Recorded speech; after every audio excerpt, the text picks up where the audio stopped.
وبث منهما رجالا كثيرا ونساء واتقوا الله الذي تساءلون به والأرحام إن الله كان عليكم رقيبا يا أيها الذين آمنوا اتقوا الله وقولوا قولا سديدا يصلح لكم أعمالكم ويغفر لكم ذنوبكم ومن يطع الله ورسوله فقد فاز فوزا عظيما قال الله تبارك وتعالى في القرآن المجيد والفرقان الحميد أعوذ بالله من الشيطان الرجيم بسم الله الرحمن الرحيم إن الله يأمركم أن تؤدوا الأمانات إلى أهلها وإذا حكمتم بين الناس أن تحكموا بالعدل إن الله نعم ما يعظكم به সম্মানিত উলামায়ে কেরাম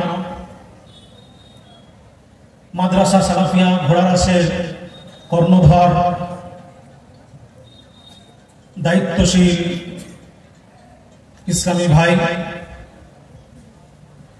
সামনে বসে থাকা এই গ্রাম এবং অন্যান্য গ্রাম থেকে আগত দিন দরদি জামাত দরদি ভাই সকল বন্ধুরা বাবাজিরা এবং পর্দার আড়ালে মা ও বোনেরা স্নেহের ছাত্ররা আল্লাহ রাব্বুল আলামিনের অসংখ্য প্রশংসা যে মহান আল্লাহ রাব্বুল আলামিন আজকে আমাদেরকে এই মাদ্রাসা শেষ বছরের উপলক্ষে এই সম্মেলনে উপস্থিত হয়ে কিছু দিনই আলোচনা শোনার তৌফিক প্রদান করেছেন আলহামদুলিল্লাহ শত সহস্র দরুদ ও সালাম বর্ষিত হোক খাতামুন নবিয়্যিন আহমদ মুজতবা মুহাম্মদ মুস্তাফা সাল্লাল্লাহু আলাইহি ওয়াসাল্লামের উপরে যিনার অক্লান্ত পরিশ্রমে আজকে আমাদের কাছে ইসলাম সঠিক অবস্থাতে মিন ওয়া আন পৌঁছেছে আল্লাহুম্মা সাল্লি আলাইহি আল্লাহুম্মা বারিক আলাইহি সম্মানিত ভাই সকল আল্লাহ রাব্বুল আলামিন আমাদেরকে এই দুনিয়ায় যতগুলো নিয়ামত দিয়েছেন সেগুলো আমরা কোনোদিনই কাউন্ট করতে পারবো না কাউন্টলেস এগুলো আমাদের জন্য সম্ভব নয় আপনি সকালে ঘুম থেকে ওঠার পরে আবার ঘুমান্ত অবস্থায় যাওয়ার পূর্বে শুধুমাত্র নিজে যদি সমীক্ষা করেন এবং দেখেন যে আল্লাহ রাব্বুল আলামিন আমাদেরকে কতগুলো নিয়ামত দিয়েছেন আমাদের চলাফেরার মাধ্যম থেকে নিয়ে আমাদের জীবন যাপন করা আমাদের প্রতিদিনের জীবনশৈলী তাহলে আপনি বুঝতে পারবেন যে অসংখ্য নিয়ামত আল্লাহ সুবহানাহু ওয়া তাআলা নিজেই বলেছেন ইন তাউদ্দু নি'মাতাল্লাহি লা তুহসুহা আল্লাহ রাব্বুল আলামিনের নিয়ামত আর অনুগ্রহ তোমরা যদি গণনা করতে চাও তাহলে সেটা তোমাদের জন্য সম্ভব নয় এবং সবচেয়ে বড় নিয়ামত যেটা হচ্ছে মাহসুস জিনিস যেটা ফিল করতে পারা যায় দেখতে পাওয়া যায় না এই ইসলামের এবং এই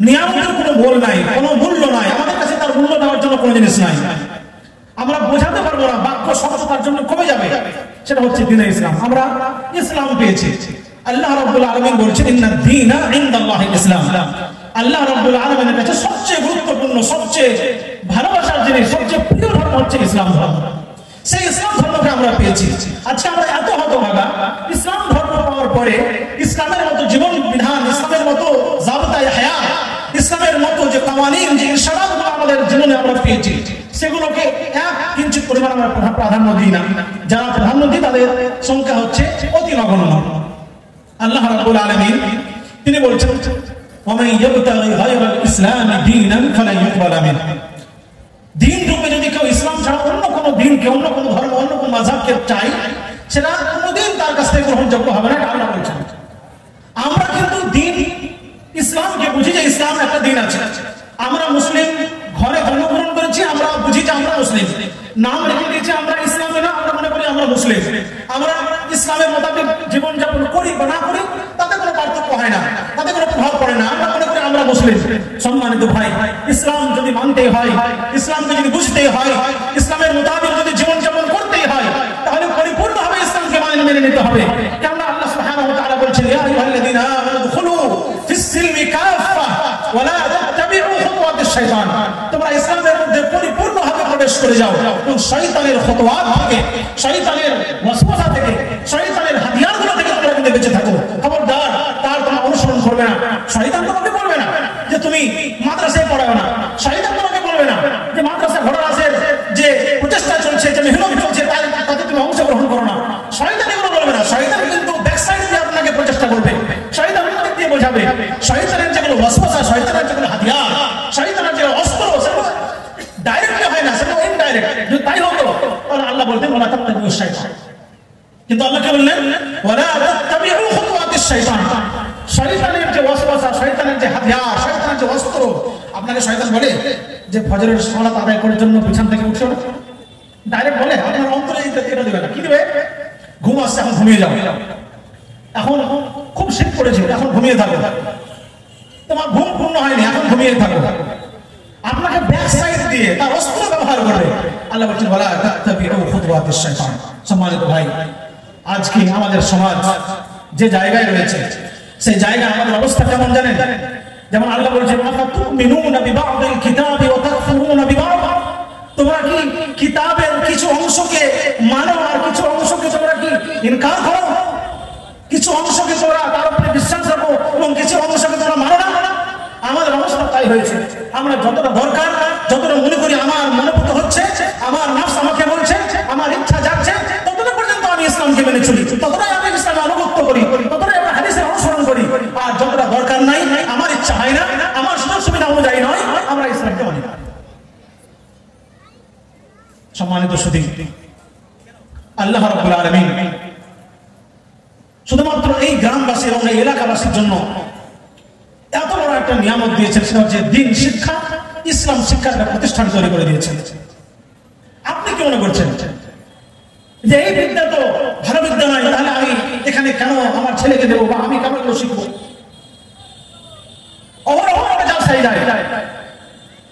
অধিকাংশ আমরা সম্মেলনে, কনফারেন্সে অংশগ্রহণ করি, ওলামায়ে কেরামদের বক্তব্য আমরা শ্রবণ করি, কিন্তু আমরা ওই জায়গায় পৌঁছাতে পারি না যে জায়গাতে আমাদের পৌঁছে যাওয়া উচিত ছিল অনেক আগে। আজ থেকে মোটামুটি 10 বছর পূর্বে আমি ঘোড়ারাস সালাফি মাদ্রাসায় এসেছিলাম 2013-14 সালের মধ্যে। তখন এই মসজিদ ছিল এবং 3টা রুম ছিল। মসজিদে এসে আমি এক জুমার খুতবাও দিয়েছিলাম। সেই দিন আর আজকের দিনের মধ্যে যদি আপনি কম্পেয়ার করেন, তাহলে আপনি বুঝতে পারবেন যে এই ঘোড়ারাসবাসী কতটা প্রশংসার যোগ্য।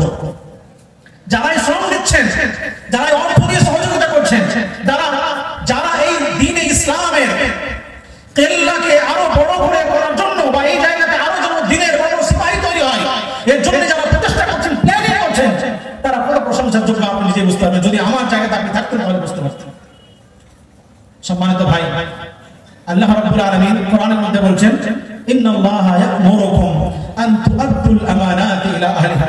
এই দুনিয়ার বুকে মানুষ রূপে আল্লাহ তাআলা আপনাকে যাই দিয়েছেন, যা কিছু দিয়েছেন, আপনার অঙ্গ প্রত্যঙ্গ থেকে নিয়ে আপনার জ্ঞান, গরিমা, বিদ্যা, বুদ্ধি, আপনার সম্পদ, ধন, যা কিছু দিয়েছেন আল্লাহ তাআলা, সবকিছু কিন্তু একটা আমানত। কত ভেবেছেন কখনো এই দিকে আপনার জ্ঞান গেছে, আপনার বিদ্যা, আপনার বুদ্ধি সেদিকে আপনাকে ইন্ডিকেট করেছে যে আপনাকে আল্লাহ তাআলা দুনিয়াতে যা দিয়েছেন, সুন্দর স্বাস্থ্য দিয়েছেন, কথা বলার যোগ্যতা দিয়েছেন, আপনাকে কিছু ধন সম্পদ দিয়েছেন যে আপনি 10 টাকারই মালিক হন না কেন, এগুলো হচ্ছে একটা আমানত।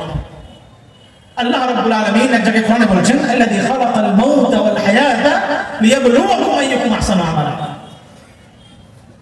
ওই আল্লাহ রাব্বুল আলামিন, ওই জাত যিনি এই জীবনকে, মানে আমাদের যে জীবন এই যে দিয়েছেন আল্লাহ রাব্বুল আলামিন, এবং আমাদের মৃত্যু পর্যন্ত শুধুমাত্র এই জন্যই বানিয়েছেন যে আমাদের মধ্যে কে ভালো আমল করে, কে সৎ কাজ করে, কে রাসূলের আনুগত্য করে, কে শরীয়ত যেভাবে জীবনযাপন করার পদ্ধতি বলেছে সেই পদ্ধতি অনুসারে চলে, এটা দেখার জন্য আল্লাহ তাআলা আমাদেরকে দিয়েছেন। তাহলে এই দুনিয়ার জীবনে, এই জীবন যা আল্লাহ দিয়েছেন, এই জীবনের মধ্যে যা কিছু আছে সবকিছু কিন্তু আল্লাহ তাআলা আপনাকে আমানত স্বরূপ দিয়েছেন, যে আল্লাহ তাআলা দেখতে চান যে আমার আপনি কত টাকার হক আদায় করছেন। আল্লাহ বলছেন ইন্নাল্লাহা ইয়া'মুরুকুম আন তু'আদ্দুল আমানাতি ইলা আহলিহা।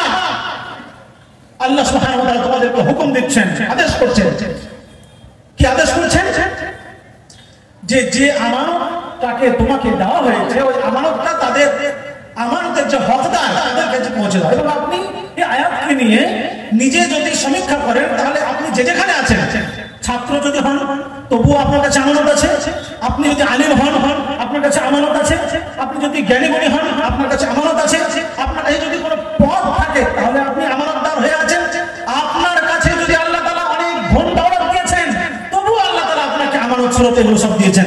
এই আমানতের ব্যাপারে আল্লাহ তাআলা আপনাকে জিজ্ঞাসা করবেন, ছেড়ে দেবেন না। সম্মানিত ভাই, আজকে আপনাদের এই মাদ্রাসা থেকে এক সংখ্যক উলামায়ে কেরাম এবং হুফাজে কেরাম ফারিগ হয়ে এখান থেকে চলে যাবেন। ওনারা সমাজে যাবেন, সমাজকে তিনারা আলোকিত করবেন।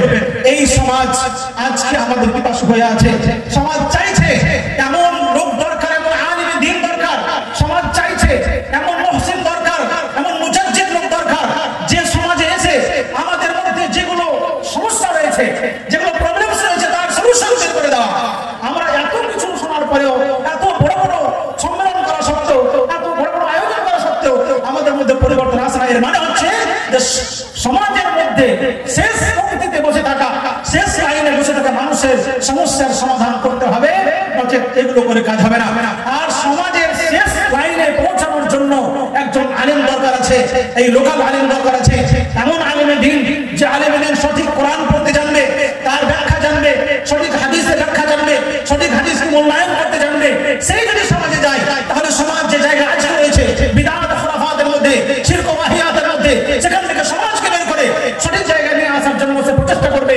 যেমন আজ থেকে 1450 বছর পূর্বে আরবের মাটিতে অবস্থা এমন ছিল, সবাই মানুষ ছিল, তারা বুদ্ধিমান ছিল, তারা তাদের ভাষার উপরে এত বেশি তাদের পাকড়াও ছিল, তারা কিন্তু অন্যজনকে গোমরা বলতো, নিজেদেরকে আরব বলতো, আরব, তারা আরবি, অন্যজন হচ্ছে আজমি।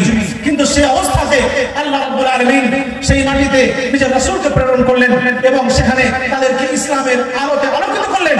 কেমন ইসলাম ছাড়া, দ্বীন ছাড়া, আল্লাহর বিধান ছাড়া, রাসূলের আনুগত্য ছাড়া কোন সমাজ যতই বড় হোক না কেন, সে সমাজ যতই স্ট্যান্ডার্ড তার লেভেলে অনেক উঁচু হোক না কেন, সে কোনোদিনই সেই অবস্থায় পৌঁছাতে পারবে না যে অবস্থায় পৌঁছানোর জন্য শরীয়ত আমাকে উদ্বুদ্ধ করেছেন, শরীয়ত আমাকে ইরশাদ করেছেন, শরীয়ত আমাকে বলেছেন। সম্মানিত ভাই, আজকে আমরা মনে করি আমরা মুসলিম সমাজ, আমরা যদি নামাজ পড়ি, আমরা যদি রোজা রাখি, আমরা যদি ভালো কথা বলি, আমরা যদি সমাজকে ভালো করি, তাহলে আমরা কি বড় বড় যেগুলো ডেভেলপ কান্ট্রি তাদের মতো হতে পারবো?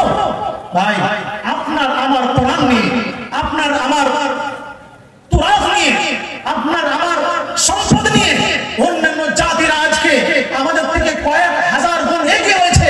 আপনাকে যেই কথার উপরে গবেষণা করার দরকার ছিল, আপনাকে আপনার যে কিতাবের উপরে গবেষণা করার দরকার ছিল, তাতে আপনি গবেষণা করলেন না, আপনি সেটাকে তাতে সাজিয়ে রাখলেন, আপনি সেটাকে খুলে পড়লেন না। আজ যদি আমি এখান থেকে সবাইকে প্রশ্ন করি, আপনারা সবাই মুসলিম, ইসলামকে মানেন, মনে করেন যে আমি মুসলিম এবং আপনারা প্রাউড করেন যে আমি একজন মুসলিম, আমি এই ব্যাপারে গর্বিত, তাহলে আমি যদি জিজ্ঞাসা করি যে আপনারা কজন আজকে ফজরের পরে সূরা, কোন সূরা তেলাওয়াত করেছেন, কোরআনের তেলাওয়াত করেছেন? অনেকজন, অধিকাংশ ভালো মানুষ আপনারা চুপচাপ থেকে যাবেন, অনেকে তেলাওয়াত করেন না, আবার আফসোসের কথা অনেক তেলাওয়াত জানেন না। তাহলে যদি আমাদের সম্পদকে আমরা না বুঝতে পারি, আমাদের সম্পদ যেখানে তৈরি হয়, আমাদের সম্পদ যেখানে শেখানো হয়, আমাদের সম্পদের উপরে যেখানে ব্যাখ্যা করা হয়, বলা হয়, সেই সম্পদকে যদি আমরা রক্ষা করতে না পারি, তাহলে অন্যজন যদি চুরি করে নিয়ে চলে যায়, অন্যজন সেটাকে নিয়ে যদি ভালো করে ইউটিলাইজ করে, তাহলে আমরা আজকে আফসোস করি কেন ভাই? আজকে আমরা আফসোস করছি। সমস্যার কথা হচ্ছে যে যে জায়গাতে কোরআনের তিলাওয়াত হয়, যে জায়গাতে কোরআনের শিক্ষা হয়, যে জায়গাতে হাদিসের শিক্ষা দেওয়া হয়, যে জায়গাতে আপনাকে একটা কমপ্লিট পার্সন বানানো হয়, পরিপূর্ণ মানুষ, যেখান থেকে আপনি দুনিয়াতে আপনি কোনটা আপনার জন্য বৈধ, কোনটা আপনার জন্য অবৈধ, কোনটা করলে আপনি জান্নাতগামী হবেন, কোনটা করলে আপনি জাহান্নামগামী হবেন, কোনটা করলে আল্লাহ সন্তুষ্টি অর্জন করতে পারবেন, কোনটা করলে আপনার উপরে আল্লাহ সন্তুষ্ট হবেন, সেই জায়গাগুলোকে যদি আমরা আজকে হীন ভাবনায় দেখি, সেগুলোকে যদি আমরা হেয় মনে করি, তাহলে সেইগুলো থেকে বের হয়ে অন্য জায়গায় যাবে না কেন দিন ভাই?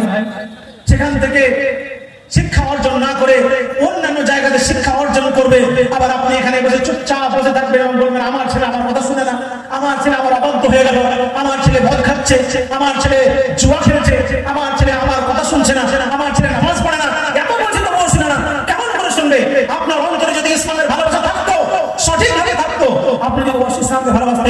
ইসলামের জন্য আনুষঙ্গিক জিনিস আছে যেখানে ইসলামের শিক্ষা দেওয়া হয়।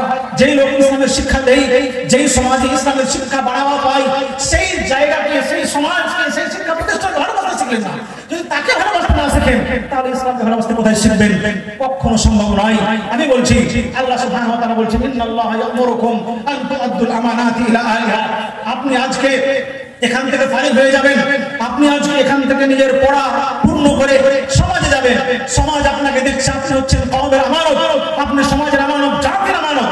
আপনাকে সর্বদাই চেষ্টা করতে হবে আপনার সাধ্য অনুযায়ী যে সমাজে যেখানে দরকার, যেখানে প্রয়োজন, সেখানে আমাকে গিয়ে সে পরিস্থিতি সামাল দিতে হবে।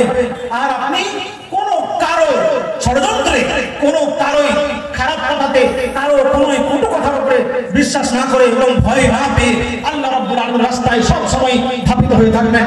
আল্লাহ রাব্বুল আলামিন তার জন্য বলছেন ইন্নাল্লাহা ইয়া'মুরুকুম আন তু'আদ্দুল আমানাতি ইলা আহলিহা। সবাই যে যেখানে আছে যদি নিজের এই ব্যাপারটা বুঝে নেই যে আল্লাহ আমাকে স্বাস্থ্য দিয়েছেন, আমানত স্বরূপ স্বাস্থ্যকে ইসলামের জন্য যেন আমি ব্যয় করতে পারি, ফ্যামিলির পরে যে সময়টা আমি পাই, যে সময়টা যেন দিনের জন্য ব্যয় হয়, যে ধনসম্পদ আল্লাহ দিয়েছে ফ্যামিলির জন্য, পরিবারের জন্য রেখে আমি যেন ইসলামের জন্য কিছু করতে পারি, এই মানসিকতা, এই প্রচেষ্টা যদি থাকে তাহলে অবশ্যই মনে করবেন যে আপনি আল্লাহ রাব্বুল আলামিন যে আমানত আপনাকে দিয়েছেন সে আমানত, সে তার জায়গাতে আপনি পৌঁছে দিয়েছেন। সম্মানিত ভাই সকল, কথা বলা অনেক, ভাববেন আল্লাহ রাব্বুল আলামিন নিজের দ্বীনের কাজ নেবেন, আল্লাহ রাব্বুল আলামিন নিজের দ্বীনের কাজ নেবেন। মাদ্রাসা সালাফিয়া ঘোড়া কাজ চলবে, দাওয়াতের কাজ হবে, ইসলাম জীবিত থাকবে, মরবে না। এখন আপনি ঠিক করেন যে আপনি ওই লাইনে এসে নিজেকে ওই রকম ভাবে আল্লাহর সন্তুষ্টি অর্জন করাদের লাইনে দাঁড়িয়ে যাবেন, না আপনি লেফট আউটে সরে যাবেন, আল্লাহ তাআলা আপনাকে ভুলিয়ে দেবে। এরকম কখনো করিয়েন না। যদি আপনি আল্লাহকে ভুলিয়ে দেন আল্লাহ আপনাকে ভুলিয়ে দেবে। ভাই চেষ্টা করবেন যে আমার যেখানে জামাতবদ্ধ হয়ে কোনো কাজ হচ্ছে ওখানে অংশগ্রহণ করেন। যেখানে জামাতবদ্ধ হয়ে আল্লাহ সন্তুষ্টি অর্জন করার জন্য একাধিক মানুষ প্রচেষ্টায় লেগে আছে, আপনি ওখানে অংশগ্রহণ করুন। আল্লাহ রাব্বুল আলামিন আপনাকে জিজ্ঞাসা করবেন না, কিন্তু আপনাকে হিসাব দিতে কষ্ট হবে না। কিন্তু আপনি যদি মনে করেন যে আমার দায়িত্ব নাই, আমার কর্তব্য নেই, অন্য করছে যা করুক, আমি চুপচাপ বসে থাকবো, আমাকে দেখবে না, আল্লাহ রাব্বুল আলামিনের কাছে কিন্তু কিছু লুকোয়িত নাই ভাই। তাই প্রচেষ্টা সবাই করবেন, সবাই চেষ্টা করবেন যা আমানত আল্লাহ আপনাকে দিয়েছে, যে যেখানে আছেন, যে ধরনের আমানত আল্লাহ তাআলা দিয়েছেন, আপনাকে জ্ঞান দিয়েছে, জ্ঞান দিয়ে বলেন, আপনাকে বিদ্যা বুদ্ধি দিয়েছে আল্লাহ তাআলা, আপনি এখানে এসে যে সুপরামর্শ নেন, আপনাকে ধন দৌলত দিয়েছে, আপনি ধন দৌলত দিয়ে সহযোগিতা করেন, আপনাকে আর কিছু ক্ষমতা দিয়েছেন সমাজের মধ্যে, ক্ষমতা আপনি প্রয়োগ করে এই মাদ্রাসার জন্য, শিক্ষা প্রতিষ্ঠানের জন্য, ইসলামের জন্য, দ্বীনের জন্য, কোরআনের জন্য, হাদিসের জন্য আপনি সেই জায়গাতে ওটাকে ব্যয় করেন এবং আল্লাহ রাব্বুল আলামিন সন্তুষ্টি অর্জন করার জন্য তার আমানতকে তার সঠিক জায়গাতে পৌঁছে দেওয়ার চেষ্টা করেন। আল্লাহ রাব্বুল আলামিনের কাছে আমি শেষে দোয়া করি আল্লাহ রাব্বুল আলামিন আমাদের সবাইকে আল্লাহ রাব্বুল আলামিন যাই আমানত দিয়েছেন, আমরা সমাজের যে পর্যায়ে আছি আল্লাহ তাআলা আমাদেরকে যেন সেই আমানতকে সঠিক জায়গায় পৌঁছানোর তৌফিক প্রদান করেন। আমিন। ওয়া আখিরু দাওয়ানা আলহামদুলিল্লাহি রাব্বিল আলামিন। আকুলু কওলি হাযা আস্তাগফিরুল্লাহ লি ওয়া লাকুম ওয়া লিসাইরিল মুসলিমিনা ফাস্তাগফিরুহু ইন্নাহু হুয়াল গফুরুর রহিম। আসসালামু আলাইকুম ওয়া রাহমাতুল্লাহি ওয়া বারাকাতুহু।